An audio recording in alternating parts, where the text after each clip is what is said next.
আসসালামু আলাইকুম রহমতুল্লাহ। বন্ধুরা কেমন আছেন? দেখেন এই যে ময়লা নিতেছে, এই ময়লা টানার লোকগুলা যে পরিশ্রম করে তাতে 8 ঘন্টা ডিউটির মতো হয়। কোনো কোনো সময় দেখা গেছে কোনো কোনো কোম্পানিতে 10 ঘন্টা ডিউটি হয়। এই 10 ঘন্টা ডিউটি বা 8 ঘন্টা ডিউটি যেটি করুন না কেন, তারপরে দেখা গেছে এরা বাইরে কাজ করার সুযোগ পায়। এই একটা প্লাস পয়েন্ট।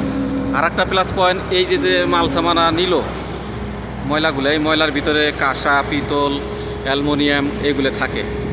এইগুলো বিক্রি করার দায়িত্ব এদের, এই লেবারদের, যার কারণে এখান থেকে আউট একটা ইনকাম আসে।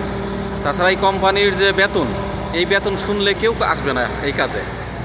এই কোম্পানির বেতন আছে 600 রিয়াল, 650 রিয়াল বা 700 রিয়াল এরকম।